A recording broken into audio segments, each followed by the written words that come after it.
Hi class, and welcome to our lecture on Chapter 7. Today we're going to be talking about costs in the long run. What exactly do we mean by the long run? Well, the long run is a period of time during which all inputs are variable. In other words, in the long run there are no fixed factors and all inputs are variable. You should recognize that any one point in time the firm always operates in the short run, but it plans for the long run. So if you think of a manager, a manager can plan to have a larger restaurant, more ovens, and other kind of capital. You could think of the long run as the planning horizon. In the conception of the long run, there are no fixed factors, and diminishing marginal productivity does not apply. All costs are variable. If you recall, diminishing marginal product applies only in the short run because of a fixed input like capital. If you recall my example in the previous lecture, if you had a restaurant with fixed capital such as the size of the kitchen, the number of ovens, etc., at first we would expect to see some gains from specialization when we hire workers at the beginning, but at some point we're not going to get as much out of a previous worker as the worker before because our capital is fixed. But as we know, in the long run, all inputs are variable. So in the long run, this idea of diminishing marginal productivity does not exist. So again, a firm plans as if it's in the long run, but it always operates in the short run. So the long run is sort of an abstract idea when we're thinking about all inputs being variable, which can be planned for in the long run. We will need to elaborate on this very important short run and long run distinction by carefully developing the long run average cost curve. So the long run average cost curve is a graphical representation of the per unit cost of production that occur in the long run. Now we can either have a long run average cost curve that is flat, which exhibits constant returns to scale. This is the situation in which a firm's output increases by the same percentage as the increase in its inputs. So in that sense, no matter how large the plant is, it's always going to have a similar cost structure. On the other hand, we could have increasing returns to scale, and in this situation, have that a firm's output increases by a greater percentage than the increase in its inputs. So it's getting some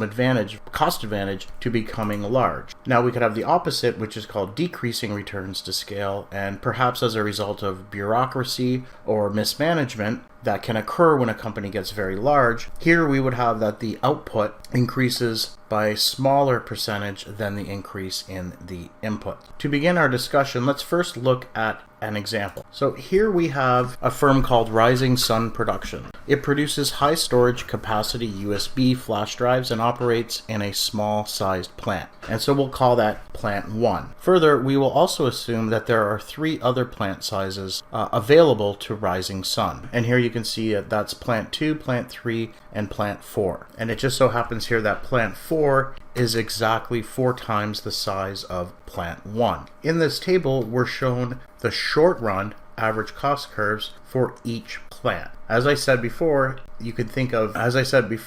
plants operate in the short run but plan for the long run. So you could think of this as being maybe a planning horizon, and that there are 4 different plant sizes that you could potentially have. Currently, the plant that you're using has a short run average cost structure according to the second column here. But you could think about building larger plants, and the specific opportunities available to Rising Sun are given in these next 3 columns. You can see here that the minimum short run average cost increases in terms of the amount of output that corresponds to it as it gets larger. So in plant 1, if it produces 200 flash drives per day, it will be at its minimum average cost. And remember, that corresponds to its maximum productivity. But in plant size 2, we have that the minimum of the short run average cost is at an output of 400. And then that increases to 600 for plant size 3, and for plant size 4, that equals 800. Now suppose that Rising Sun's reputation for producing a state-of-the-art product has been steadily growing within the industry and has increased production to 400 units a day. Well, if that's the case, then its current average cost per unit would be equal to $8 per unit. And so this is far above the minimum average cost level of $5. So something has to be done here. Rising Sun must either refuse some customer orders, which is undesirable, raise prices, which might have negative long-term consequences, or another option is to build a larger plant that can handle 400 output units per day and maintain a lower average cost. So of course we see that plant size 2 would be able to accommodate this level of production. If the firm built a new plant 2, it would be able to achieve a lower average cost per unit, and it would be able to achieve $5 per unit if it were to build this plant, because we can look over and see, well, at 400 units we would be able to get a short run average cost of $5 per unit. Clearly the firm would have to take into account various things when making its decision to build a larger plant. Perhaps the recent increase in demand that's leading it to produce 400 rather than 200 could be just maybe a temporary aberration, or it could signal a more long-term increase in demand. Then it would perhaps want to build a larger plant because it may expect demand to increase much higher. So if it expects demand to actually increase maybe to 800 units per day in the future, then it would be better for it to build plant size 4. Of course, this involves risk, but clearly firms must be able to plan for the long run and be able to minimize any risk through very good forecasts and being able to understand as much about this as possible. On a practical note, we can use a table like this to indicate which is the best plant size that a firm should have given a certain level of output. For example, if you're told that output is 500 units, well, in this case, it would achieve the best average cost per unit of $5.30 if it built a plant like plant 3. If the output was 900, the optimal plant size would be plant 4 because this gives the firm the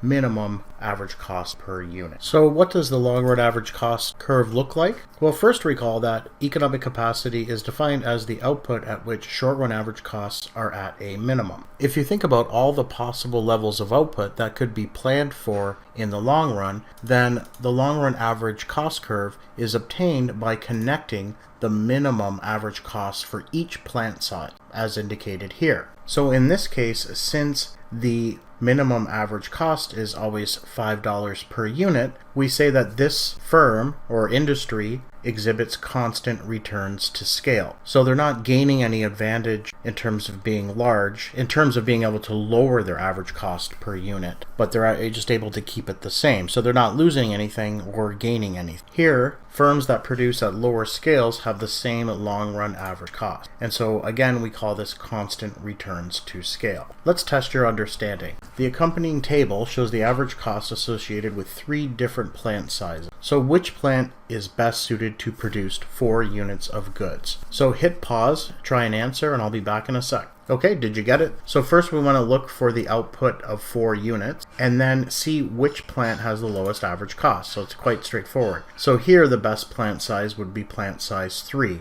because it gives the lowest average cost per unit. Now, what is the value of a long run average cost? So in this case, since the minimum short run average cost for each of the plants are the same, then in the long run we'll have a horizontal line at $36. So $36 is the lowest cost for all 3 plants. So the long run average cost curve would be a horizontal line at $36. Now let's just talk about economies of scale. So economies of scale is a term when there are cost advantages that can be achieved as a result of getting larger. So you have larger scale operations and that will result in lower costs per unit. So firms and industries characterized by assembly line production of standardized products will typically experience declining long run average cost. And these industries then tend to be dominated by a few large firms, because once you get a few large firms in the industry, it's very difficult. It creates barriers for new firms to enter. Another term for economies of scale is called increasing returns to scale. As the name suggests, they're getting some benefit to becoming larger. So this situation occurs when a firm's output increases by a larger percentage than its inputs. So if it's able to get more output than for a given level of inputs, then we know that its cost per units must be falling. So here this exhibits a firm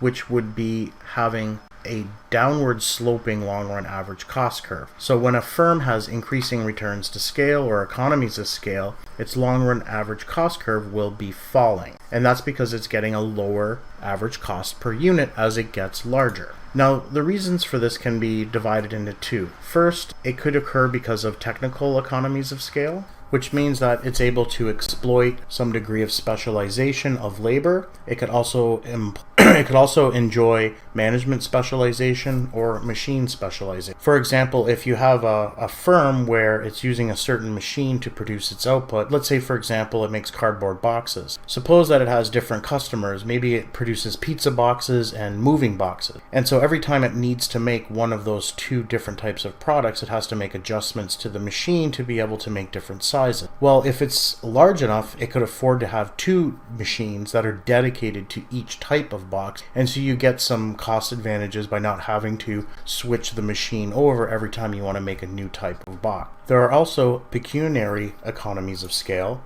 These are a result of lower costs of borrowing, being able to buy inputs in bulk. What we're saying here is because the firm is much larger, it has sort of an advantage when it comes to being able to borrow money. Because it's so large, it is able to negotiate a better deal on interest rates and better deals on when it buys inputs from its suppliers. Also, it is large enough where it could possibly find opportunities to sell any of its byproducts, and it will also get some scales in terms of marketing and advertising. Okay, let's do an active learning question again. So indicate the presence of either constant returns to scale or increasing returns to scale in each of the data sets below. So hit pause and try it yourself, and I'll be back in a moment. Okay, so I'm back. How did you do? So if we look at set 1, we see that the total costs have doubled. So we can interpret this as we've doubled the cost of our inputs, so we've doubled our use of inputs. Now what happened to output? Well, we know 175 times 2 is 350, but output is 375. So we know that output has increased by more than double. So for set 1, we have increasing returns to scale. We can also look at the average cost per unit and take the $30,000 and divide it by 175, and that will give us an average cost of 171.43. So that's what it was originally, but then with the bigger plant size, this falls to $160. So again, when we have the percentage change in our outputs growing by more than the percentage change in inputs, we have a reduction in our average cost. And so this characterizes a firm who is experiencing increasing returns to scale. Now, if we look at set 2, we see that the costs, they also doubled, and then the output doubled as well. So this must be a constant returns to scale situation. And here you can see that the average cost is the same in either of the two situations. Now, decreasing returns to scale, what is that? Well, decreasing returns to scale, or otherwise known as diseconomies of scale, is just the other situation we haven't covered yet. It's where you have an increase in your output, a percentage increase in your output that's less than the percentage increase in your inputs. And so if that's the case, you're going to have increasing average cost. And this could happen when firms get to a certain size. They're maybe very difficult to manage. There's large bureaucratic inefficiencies, and this could cause costs to increase as the firm gets larger. It really depends on the nature of the business. So here, a firm that produces at a large scale will actually have higher average cost. And you can see here at the higher plant size, plant 2, the cost per unit will be $50 if it makes 1,600. And if it's actually smaller, it would actually get a lower average cost per unit. Okay, again, this is called decreasing return scale. Okay, so we have 3 different kinds of returns to scale. We have increasing returns to scale, which is good. You get cost savings as you get larger, so the long run average cost curve will fall. Then we have constant returns to scale. So as you get larger, you don't have any lowering of your average cost per unit. But, it's still, as we saw in the first example with Rising Sun, it still benefits you to grow if you're expecting your demand to increase. Because if you stick on your short run cost curve, that, the short run cost curve of your smaller plant, and then you produce a higher level of output, you're going to end up with a higher cost per unit. So you can at least get it back to your best chance with your smaller plant. In that case, it was, I believe it was $5 average cost per unit. By making a bigger plant, you can try and get that $5 per unit back again. But if you have increasing returns to scale, then you can do even better. But constant returns to scale, there's usually a certain minimum that you can get, and you can't do any better than that as you get larger. But you can improve your situation by getting to a larger plant. You just can't because again, if you're operating on your short run average cost curve at a very high output, you're going to have a very high short run average cost. But as you increase your plant size, you can reduce your short run average cost. But the minimum average cost is usually constant when you have, or it is constant when you have constant returns to scale. So you can't do any better. And then finally, if you get larger and your average costs are increasing,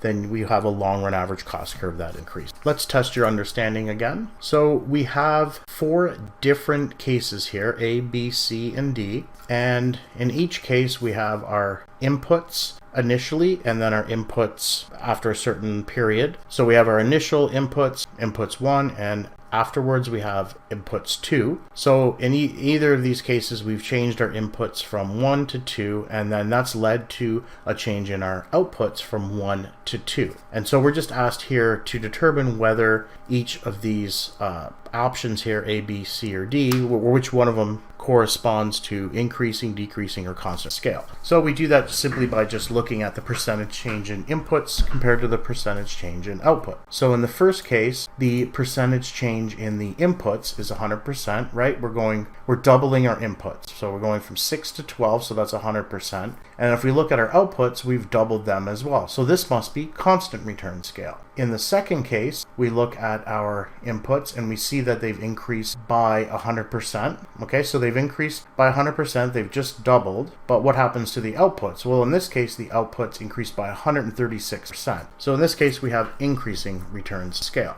Now, if we look at this second one, we can see that the increase in inputs is certainly not double, it's actually only half or 50% in this case, but still we have our outputs doubling here. Or sorry, we have our outputs increasing by more than 50%. Here they increase by 60%, and so we say we have increasing returns to scale. And then finally, in the last case, we have that inputs increased by 108%, but our outputs increased only by 100%. So then in this case, we must have decreasing returns to scale. So again, here we're just comparing the percentage change in inputs to the percentage change in outputs. And if the percentage change in inputs is less than the percentage change in outputs, we have increasing returns to scale. If they're the same, we have constant returns to scale. And if the percentage change in the inputs is actually larger than the percentage change in the outputs, we have decreasing return scale. So let's talk briefly about changes in short run and long run costs. So changes in production techniques that reduce the cost of production can cause a decrease in short run cost. So since the long run average cost curve is derived from the short run cost curves, again, remember the long run average cost curve is simply connecting the minimum short run average cost curves across all different plant sizes, right? So if in the short run all these short run cost curves fall, then of course the long run average cost curve will fall as well. We can see that in a diagram. We would just have something that looks like this. So in the first one here, the long run average cost curve 1, these are the minimum average costs for different plant sizes. So in the long run, if you're thinking of all the different output levels you could have in the long run, and you're going to end up choosing one of these depending on what the demand is for your product, your long run average cost curve will be obtained just by connecting the minimum. There could be hundreds of these here, and we're just taking the minimum from each one and connecting it, and we'll get this shape here. But if there's some technological advance that increases efficiency and reduces the cost per unit at any plant size, so you could think of some new production technology that's much more efficient and costs less, well, they're going to use that in every plant size, right? And so their average cost per unit is going to fall for all of these short run average cost curves, and the long run is just the connection of all the minimums. So if all these fall, then of course the long run average cost curve will fall as well. So there are 3 possible long run average cost curves, and I've mentioned this briefly, but let's just explicitly show it here.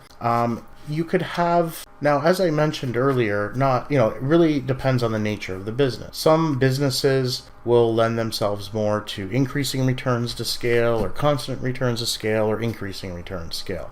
For example, when you have production operations, especially if it's possible to use an assembly line type process where you can get lots of specialization of tasks, these businesses lend themselves much better to economies of scale. And so we would represent them with a period where there is a lot of opportunities for increasing returns to scale. And then we say, well, maybe there's a tiny little amount of constant returns to scale, but then maybe at some point they just get so large, the difficulties managing them lead to higher costs. Whereas other types of industries might have a shorter period of economies of scale, but then a longer term phase where they have constant returns to scale, and then that could increase then at some point you're going to have decreasing returns to scale, and so the long run average cost curve is going to be increasing. In this case, again, this is where you have increasing costs, right? So some examples of this may be computer software. There's some opportunity to get larger, but then at some point you can't really do all that much, because when you write computer software, you need a human being to do it, and it takes a certain amount of time to do it. You can't really do much to increase the efficiency there. And if you just get too large, then there's issues with bureaucracy and that sort of. And then some businesses will have a very short period where there's increasing returns to scale, maybe no constant returns to scale, and they just get very difficult to manage very quickly, and the costs are driven up. So this could be maybe something like vegetable farming or dollar stores. This is some of the examples that the textbook provide anyway. Well, and you can think just in general, service industries, or you maybe even think of like a restaurant. You can get some economies of scale by having more restaurants, by having franchises and that sort of thing, but you still can't get around the fact that you need to have a cook cooking the meals and someone serving people in the restaurant. There's not much more you can do to improve efficiency there. And so if you double your size, triple your size, you're not going to get that much of an improvement in the average cost. You can maybe say generally that these types of services would have constant. Similarly, if you think about services like haircuts, there's not much of an opportunity to improve your cost if you become larger. So we can say basically that in most companies, they're going to have perhaps some economies of scale. It could be a very short range or very long range up to a point, and then eventually diseconomies of scale can set in. Now there's a term called the minimum efficient scale, and this is simply the smallest size plant capable of achieving the lowest long run average cost per production. So again, if you're thinking of the long run or planning for the long run and you have your choices of plants, then the minimum efficient scale would be the smallest size plant that will give you the lowest average cost of production. And so that would be associated with point Q1 here in the diagram. And so here, well, in this diagram, it would be Q2 if we look at the diagram below, right? Because this plant here, so this is plant 2, will give you the lowest cost per unit for this particular quantity. Here, if you have a range of constant returns to scale, you would still pick the plant size associated with this, because it wouldn't make sense to have it here because you'd have to spend more money on this plant size, but you wouldn't get any cost saving. Okay, so the minimum efficient scale is just simply a term for the smallest size plant capable of achieving the lowest long run average cost production. As you may have gathered from the pre-work, this is a short chapter, so we now have covered the material, but before we leave, let's do a in-class exercise. Okay, so here we're given a table, and the table contains short-run cost data for 5 different plant sizes for the R2D2 robotics company. So we can see here we have different output levels from 10 to 140. There's 5 different plants, and for each plant we're given the average cost data. Okay, and so it says in the grid below, sketch the 5 short-run cost curves. It says you do not have to plot each point, and placing the lowest point of each curve in the correct position. So what I'll do is I'll first plot for each of them the minimum. So for plant 1, the minimum average cost is $6. Okay, so that corresponds to this point. And so it occurs at an output of 30. Now I'll just plot the points before and after. And so if I do that, I get this. And so this is the short run average cost curve for plant 1. Next, plant 2, the minimum average cost is $5. And so I'll plot that point, that's right here. And then I'll plot the points to the left and right, connect them to get our short run cost curve. For the next plant, plant 3, the minimum is $4, and that happens at an output of 60 units. So that point is here, and I'll plot the point to the left and right. Now that's the short run average cost for plant 3. For plant 4, we have that the minimum average cost is $4. That's the same as in plant 3. I'll plot the points to the left and the right, connect them, and we get this as our short run average cost. Now for the last plant, we get that the minimum average cost is $5. That corresponds to this point here. I plot the point to the left and right, connect them, and we get the short run average cost curve. In B, it's asking us to fill in the blanks below, which indicates the best size of plant when output is 30 up to 120. So if output is 30 units, what is the minimum? What is the plant that would give us the smallest average cost? Well, it would be plant 1. At 40 units of output, it would be plant 2. That would be here. If we look at 50 units of output, we can see that it will also be plant 2. If we look at 60 and go across, we see that it would be plant 3. At 70, we look across and see that it would also be plant 3. At an output of 80, if we look across here, we see that the minimum average cost would be achieved in plant 4. For output of 90,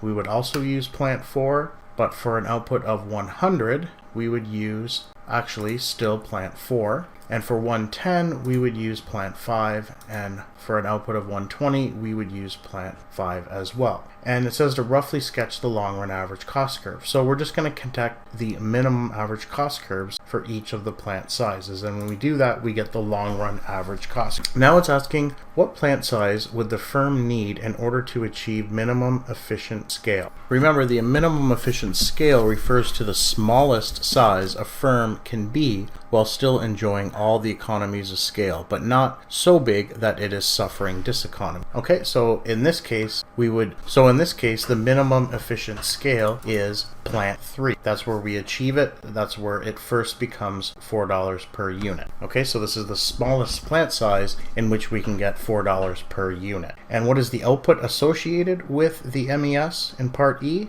Well, obviously we just look down and see that it's 60 units. Okay, so the minimum long run average cost curve is achieved at 60 units of output. Now it asks, if R2D2 is producing an output of 80 in plant 4, does excess capacity exist? So if we look at an output of 80, if we look just above this red line, we see that plant 4 gives us an average cost of $5.10 per unit. And so can we improve on that? Is there excess capacity? Well, yes. If we were to produce an output of 90, we would get a lower value of $4. In G, it says, what would be the economic capacity for plant 5? Well, let's look at plant 5, and economic capacity is just the minimum average cost. So that's simply going to be here at 110 units. In H, it says, given the long run average cost curve in the figure, between what output levels are economies of scale present? Economies of scale are present when we have that the minimum average cost, or the lowered average cost, is falling in each of the plant sizes. So plant 1 we have 6, plant 2 we have 5, so it's falling, and plant 3 it's 4, so it's still falling, and then it plateaus after plant 3. So in this case, we have increasing returns or economies of scale between plant 1 and plant 3, and so that's between 0 and 60 units, because that's where the long run average cost curve is declining. So it's going to be declining all the way up to here. We can think of this red line as being continued up here. We're just not sure exactly where it would be. We could also think of the long run average cost curve here, the red line extending up in this direction. We just don't know exactly where because we don't have the data. So in I, it says, given the long run average cost curve in the figure, between what output levels are constant returns scale? Well, that's where we have the horizontal line. So this is a little off, but it's supposed to be a horizontal line. And so that's going to occur between 61 units and 90 units of output. And then, of course, the long run average cost curve is exhibiting decreasing returns to scale, or diseconomies of scale, after the 90th unit. So 91 plus units, we're talking about the long run average cost curve increase. And so we would have diseconomies of scale. Okay, so in K it says, if R2D2 sales are limited 50, for which plant sizes can we say that the market is too small? Well, if we look at an output of 50, we can see that plant 1 would give us an average cost of $7.50. Plant 2 would be better at $5, and plant 3 would give us $6.50. Plant 4 would give us $10.30, and plant 5 would give us a very large number. It's not even here.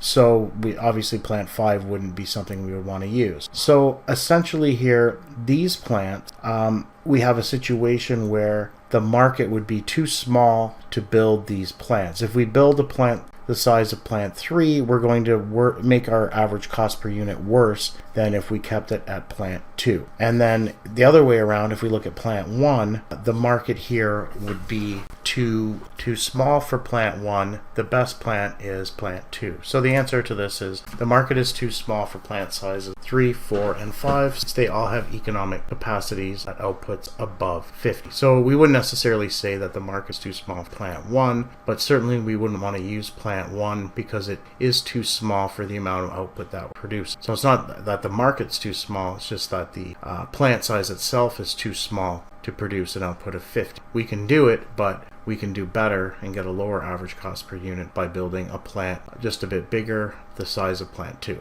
Okay, so that's the end of the material for chapter 7. I will send out some information shortly about your midterm that's coming up next. Take care and enjoy your reading week break. Bye for now.